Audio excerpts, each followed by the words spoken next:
All right, so this is going to bring me to one of the franchises that I hold nearest and dearest to my heart, and that is directed by Richard Donner. These are all sealed. Very happy about that.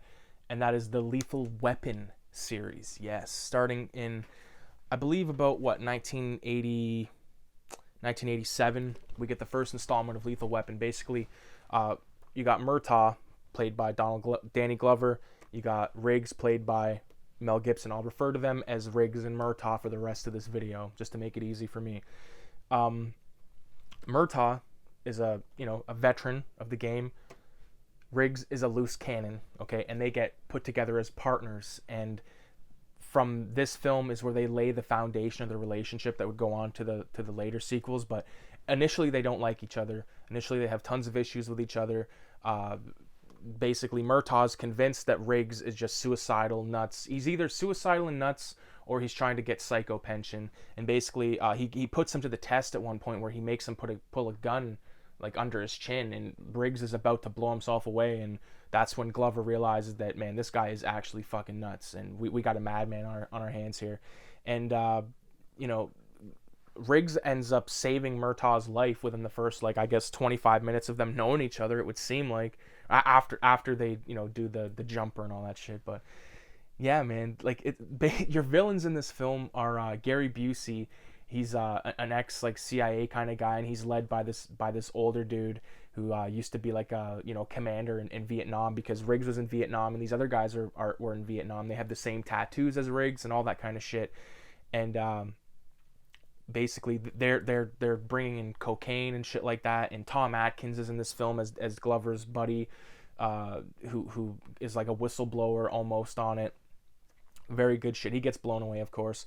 And this movie's essentially all about Glover and Gibson trying to stop Gary Busey and this older prick. And along the way, Danny Glover's daughter's kidnapped, and they have to save her. And it's good, man. This is one of your better buddy cop films. Like, it's one of the ones that like started the whole buddy cop. Like, you wouldn't have movies like Rush Hour and like Bad Boys and that kind of stuff. It wasn't for movies like Lethal Weapon and movies like there's really nothing else like this to me. Like, these are just classics. So without me going on and on and on about it, Lethal Weapon 1 is my favorite Lethal Weapon, next to Part 3. So we'll get to that pretty soon.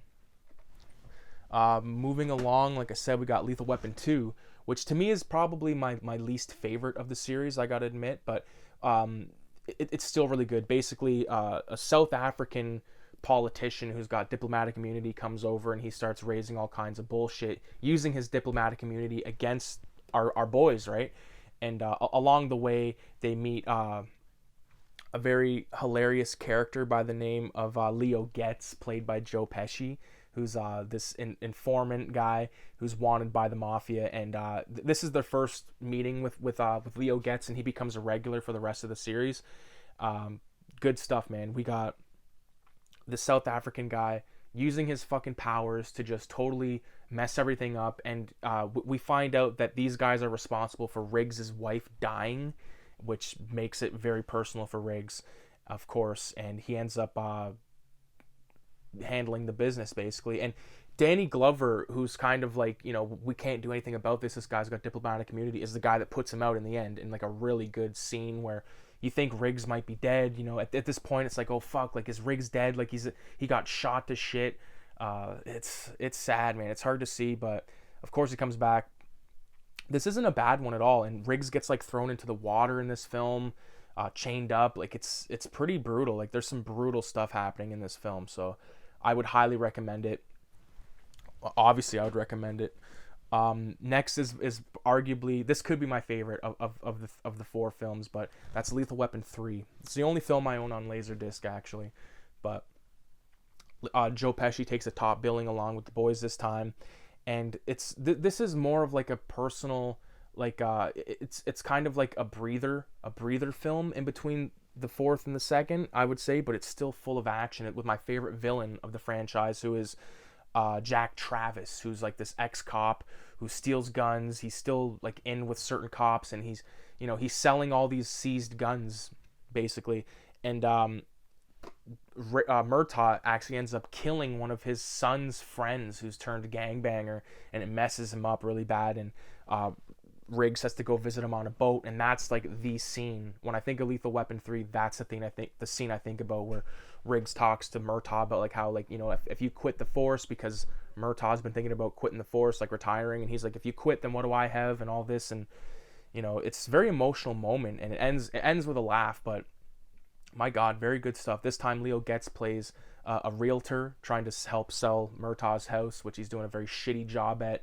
uh, Riggs, of course, is a permanent fixture at the Murtaugh house at this point. He's very friendly with everybody, the wife, the two daughters, the son, the boyfriend, all that stuff. So it's really good. This is a really good family movie, but it's full of action. You know what I mean? When I say a family movie, like, don't sit there and watch it with fucking cousin Alfred and Aunt Bernice. I'm just saying, it's like, it's got good family elements to it, and it has a really good story. Like the stuff with the badass, or the bad guy, Jack Travis, is awesome. He's always like laughing at everything, like making fun of everything. Like, he just throws a guy into a fucking huge vat of concrete, and he's like, he's like laughing about it. It's great. It's so good. You want a character like that, like an asshole who's like a likable asshole kind of guy. And I think that's what you get with Jack Travis. So with that being said, Lethal Weapon 3, kick ass.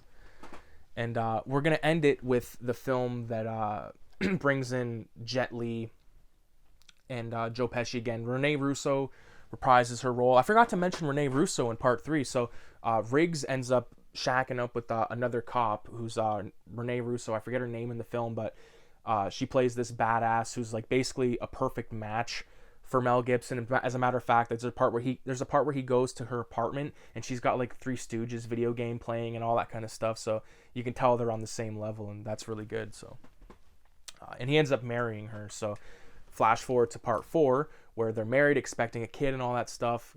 Danny Glover, he's still in the picture, like he's still being a badass cop with them.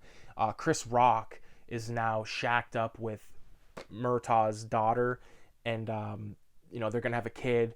Jet Li plays the main bad guy, who's essentially this dude who's trying to get like his brothers out of prison.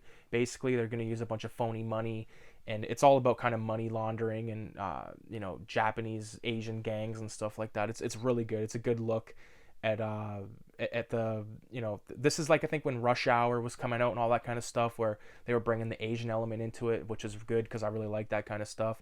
Lots of good scenes. Like, this is where Riggs is starting to say what Murtaugh's been saying the whole series: I'm getting too old for this shit. And yeah, apparently they're gonna be making a Lethal Weapon 5. But great ending.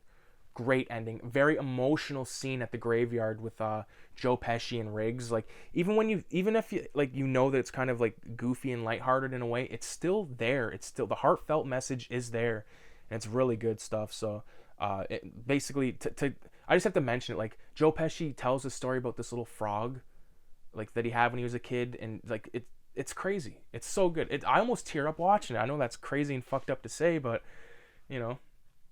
my God, man. So yeah, this has been my Lethal Weapon. I should also mention that I've not watched the series either, the television series. So I don't have no interest in that at all. I will watch Lethal Weapon 5 when it comes out, if it comes out. But other than that, Murtaugh and Riggs is Glover and Gibson to me. So with that being said, I appreciate everybody for watching. Leave a comment, leave a like, leave a subscription, whatever you want to do. Check out the Facebook page. I got a Instagram page as well. Check those out, and adios.